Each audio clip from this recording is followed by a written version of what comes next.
नमस्कार, मैं श्याम गिरी। आप देख रहे हैं टीएफडी इंडिया न्यूज 24। टीएफडी इंडिया न्यूज 24 में आप सभी दर्शकों का स्वागत है। मोदी सरकार 362 सांसदों को तोड़ करके एकजुट करना चाहती है, इकट्ठा करना चाहती है। यानी कि आप यह कह सकते हैं कि मोदी 362 सांसद तोड़ करके बहुमत जुटाने का कोशिश कर रहे हैं। दो तिहाई बहुमत जुटाने का कोशिश 362 सांसदों को तोड़कर कर रहे हैं, क्योंकि अपने पास तो है नहीं, ना तो सहयोगी दलों का मिलाकर के है। यानी कि उधार के सिंदूर पर राज करने का सपना देख रहे हैं। ठीक है। दूसरी बड़ी महत्वपूर्ण यह है कि क्या यह बहुमत जुटाने का बहाना है? 362 सांसद तोड़ करके बहुमत दो तिहाई जुटाने का बहाना है, और बहाना करके अपने गुनाहों से बचने की कोशिश कर रहे हैं मोदी। और बच सकते हैं क्या इससे? अपने गुनाहों से बच सकते हैं मोदी?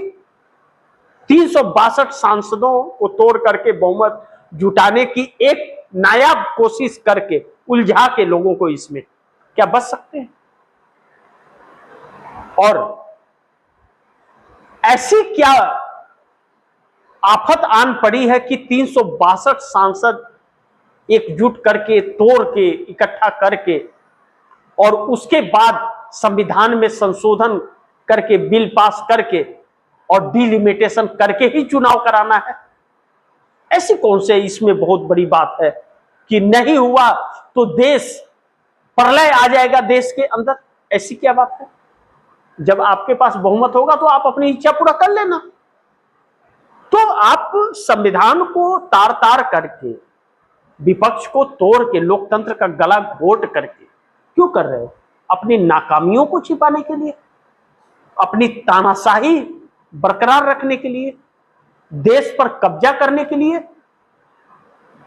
तो यह नीयत है मोदी की। क्योंकि चर्चा इस बात की हो रही है, एक वरिष्ठ पत्रकार जो कई दशकों से और कई प्रधानमंत्रियों का इंटरव्यू ले चुके हेमंत अत्री ने अपने एक डिबेट में यह कहा कि 60,000 करोड़ रुपया मोदी सरकार इस पर खर्चा करने के लिए तैयार है।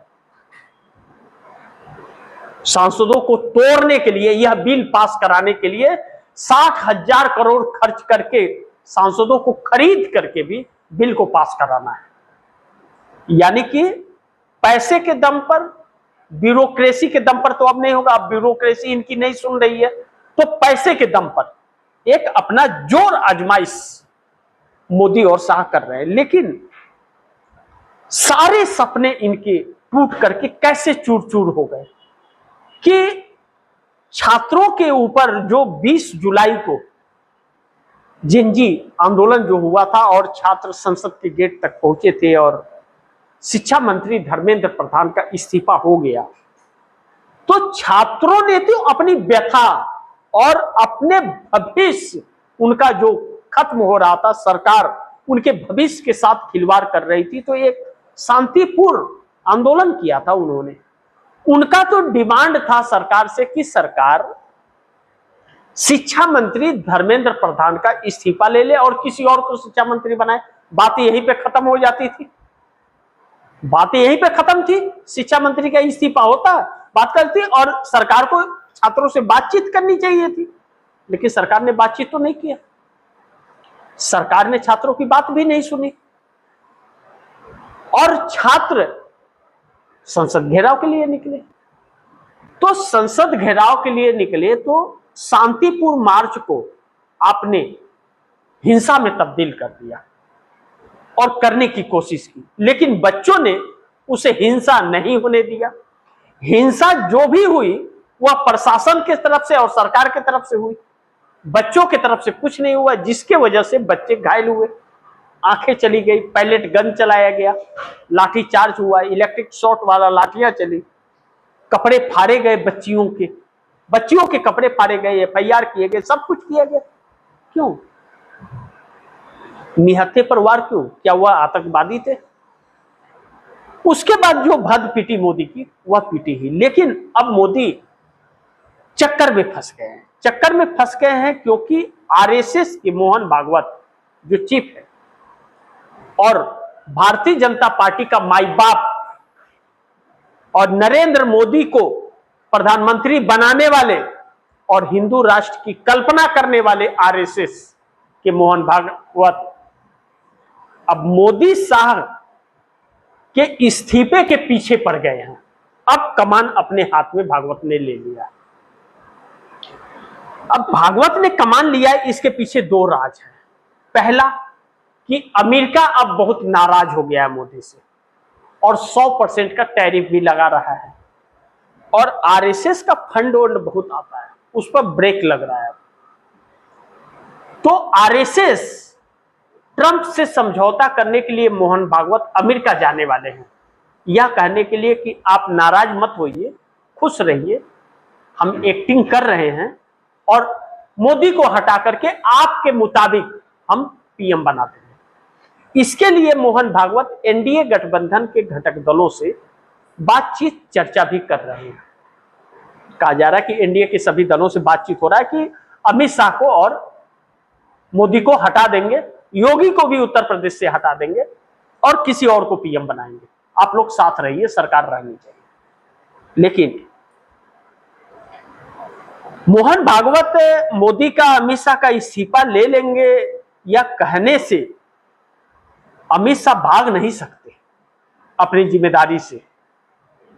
सरकार बचाने की कोशिश हो रही है ना, तो हो रही है सरकार बचाने की कोशिश, तो उस क्रूरता का हिसाब तो देना पड़ेगा। इसी सरकार का काम है, एनडीए का। तो जवाबदेही से भागने की जब कोशिश कर रहे हैं अमित शाह, तो कांग्रेस ने इसकी पूरी तैयारी कर ली है। क्या कि जिस तरह से संसदीय कार्य मंत्री किरण रिजिजू ने पार्लियामेंट के अंदर यह कहा संसद में कि गृह मंत्री अमित शाह पार्लियामेंट में आने को तैयार हैं, सरकार चर्चा करने को तैयार है, हम गृह मंत्री आएंगे पार्लियामेंट में, जवाब देंगे। लेकिन उनके जवाब को सुनने की क्षमता होनी चाहिए और आपको सुनना पड़ेगा। आप भाग नहीं सकते, पार्लियामेंट से जा नहीं सकते वॉकआउट करके, और आप कोई सवाल नहीं पूछेंगे, जो भी बोलेंगे उनको सुनना पड़ेगा। किसी की बपौती है क्या? चाहे वह अमित शाह हो, चाहे किरण रिजिजू हो, संसद उनकी बपौती है, नौकर हैं वह। संसद में 9 करोड़ रोज का खर्च होता है, उनकी जेब से नहीं, आम जनता के जेब से वह पैसे जाते हैं, किसी राजनेता के नहीं कि उनका भाषण सुनेगा कोई। राहुल गांधी इस बात को पकड़ लिए कि यह लोग माहौल बनाने की कोशिश कर रहे हैं। लोकसभा के स्पीकर मल्लिकार्जुन खड़गे और राज्यसभा के माफ कीजिएगा, लोकसभा के leader of opposition Rahul Gandhi और राज्यसभा के लीडर ऑफ अपोजिशन मल्लिकार्जुन खड़गे ने ज्वाइंट प्रेस कॉन्फ्रेंस कर दी और प्रेस कॉन्फ्रेंस में यह बात कहा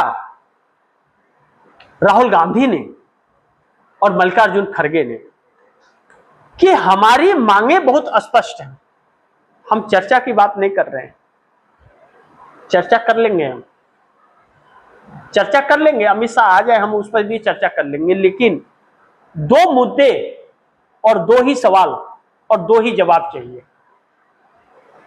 पहले इसका जवाब दे दे, उसके बाद पार्लियामेंट चलेगा, उसके पहले पार्लियामेंट नहीं चलेगा।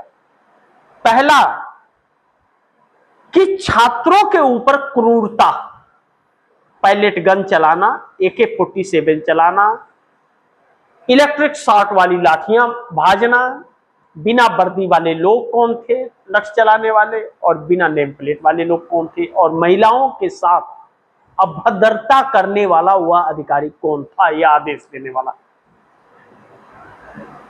इसका जवाब दे दे कि क्या अमित शाह ने जवाब दिया था, यस और नो? क्या अधिकारी ने आदेश दिया था, यस और नो? दोनों ही स्थितियों में अमित शाह को इस्तीफा देना पड़ेगा। और दूसरा, मोदी ने राम मंदिर की कमेटी बनाई थी और अदालत ने भारत सरकार को सौंपा था, तो हजारों करोड़ की चोरी हो गई चंदा की। मोदी क्या कर रहे हैं? क्या सजा मिला? पैसे जब्त हुए, मिले? जांच हुई? क्यों नहीं हुई? क्यों नहीं जवाब देंगे? या जब तक दो जवाब मिलेंगे नहीं, पार्लियामेंट नहीं चलेगा। पार्लियामेंट नहीं चलेगा, यह साफ कर दिया राहुल गांधी ने। और गुमराह करने की कोशिश ना करें। अब इस देश के 40 करोड़ लोगों का मुद्दा लेकर के राहुल गांधी चल रहे हैं, और वह 40 करोड़ युवा पीढ़ी है। वह इस देश की तस्वीर बदल सकता है। भारतीय जनता पार्टी सोच रही थी कि हम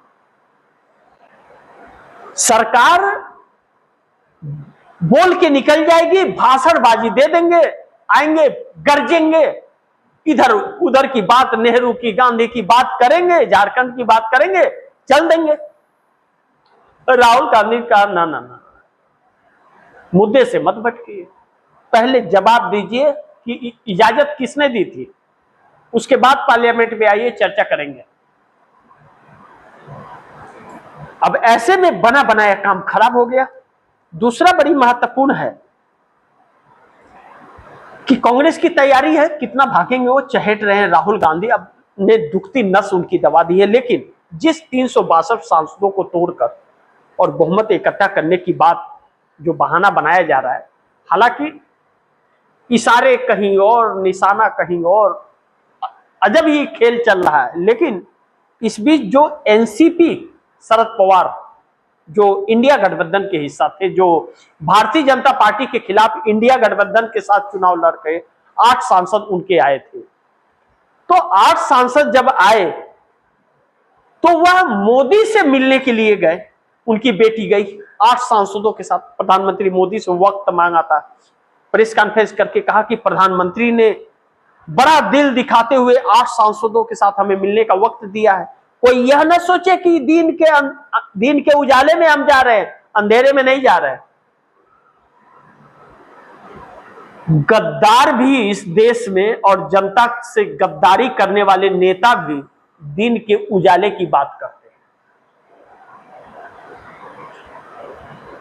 शरद पवार के भतीजे रोहित पवार ने एक बात कही कि महाराष्ट्र की जनता ने भारतीय जनता पार्टी के खिलाफ वोट देकर के हमें जिताया था 8 सीटें। भारतीय जनता पार्टी के साथ जाना मतलब महाराष्ट्र के लाखों वोटरों के साथ धोखा है, गद्दारी है। तो क्या शरद पवार गद्दारी करने जा रहे हैं? और उसी गद्दारी को दिन दहाड़े कहती हैं सुप्रिया सुले, सिर्फ इसलिए कि सुप्रिया सुले को नरेंद्र मोदी कैबिनेट मिनिस्टर बनाने वाले हैं, इसलिए वह जा रही है। मंत्री बनने की होड़ है उनके अंदर, या फिर पैसे पर बिक गई हैं, क्योंकि डिलिमिटेशन के बिल को पास करने के लिए 362 सांसदों को तोड़कर बहुमत को जो एकत्रित भारतीय जनता पार्टी कह रही है। वरिष्ठ पत्रकार हेमंत अत्री द्वारा एक बात कही गई, आशंका जताई गई कि 60,000 करोड़ रुपया खर्च कर रही है सरकार और खरीदने के लिए सांसदों को तैयार है। या पैसों में बिक गई एनसीपी, शरद पवार इस देश को धोखा देकर। कुछ तो बात है, नहीं तो ऐसी क्या जरूरत थी मोदी को? पूरा देश मोदी के खिलाफ है और शरद पवार मोदी के साथ जा रहे हैं। ऐसे गद्दार नेताओं को इस देश को पहचानना पड़ेगा, चाहे वह कोई भी हो, नीतीश हो, नायडू हो, एनीथिंग। इस देश के खिलाफ कानून बनाने वाले, कानून और इस सरकार के साथ देने वाले, वो सभी नेता इस देश के गद्दार हैं। लेकिन हर कोई कांग्रेस को जो जितना कमजोर करने की कोशिश कर रहा है, कांग्रेस उतनी ही मजबूत होकर के और निखर करके निकल रही है। राहुल गांधी ने प्रेस कॉन्फ्रेंस करके इस जेनजी को संदेश भी दे दिया कि सरकार किस तरह से घुमा रही है, और सरकार को यह संदेश दे दिया कि तुम बच नहीं सकते, तुझे भागने नहीं देंगे, जवाबदेही तो तय हो गई है। यह सरकार अब सांप छछूंदर वाले चक्कर में फंस गई है। ऐसे में ही आरएसएस अब नहीं तो कभी नहीं वाली स्थिति में आ गया, क्योंकि भारतीय जनता पार्टी के 240 सांसदों के बीच इस बात का डर है कि नरेंद्र मोदी जो अपनी तानाशाहियों में इस देश का पतन कर रहे हैं, भाजपा का भी पतन हो रहा है। और अडानी फंडिंग करने वाला, जो राहुल गांधी ने प्रयागराज में छात्रों को बताया, फंडिंग करने वाला अडानी की क्रूरता और मोदी की क्रूरता एक होकर के भाजपा का भी पतन कर रही है, आरएसएस का भी पतन कर रही है और देश का भी पतन कर रही है। देश नहीं रहेगा तो राज किस पर करेंगे? लेकिन इस देश के लोकतंत्र का गला घोटने का और इस देश के संविधान को खत्म करने का एक नायाब कोशिश इस सरकार की चल रही है, जो बहुत ही चिंता का विषय। ऐसा कभी किसी ने कल्पना नहीं किया था कि ऐसी होगी। इस सरकार ने कभी 2 करोड़ लोगों को रोजगार देने के वादे किए थे, अच्छे दिन के वादे किए थे। इस सरकार ने 15 लाख खाते में देने के वादे किए थे। किसानों को C2+50 MSP देने की बात कही थी। आमदनी दुगुनी करने का, अच्छे दिन लाने की बात कही थी। लेकिन इस सरकार ने अब युवाओं को भी सड़क पर खड़ा कर दिया। इस सरकार ने 81 करोड़ लोगों को 5 किलो फ्री अनाज पर खड़ा कर दिया और अभी भी बेशर्मी से कहती है कि रोजगार नहीं मिलेगा, रील बना लो। तो किसी नेता की बपौती है यह देश की, उसे ढोएगा और उसे सत्ता में बिठा के रखेगा। अब यह फैसला तो देश करेगा। बाकी आप दर्शकों की क्या राय है, क्या सुझाव है, कमेंट बॉक्स में जरूर दीजिएगा। इस खबर को ज्यादा से ज्यादा शेयर कीजिएगा, अपने दोस्तों को भी कहिएगा आगे शेयर करें। और आपने अगर टीएफडी इंडिया न्यूज 24 को सब्सक्राइब नहीं किया, सब्सक्राइब कर लीजिए। अपने दोस्तों को भी कहिएगा सब्सक्राइब करें। मिलते हैं अगली खबर के साथ, तब तक के लिए नमस्कार।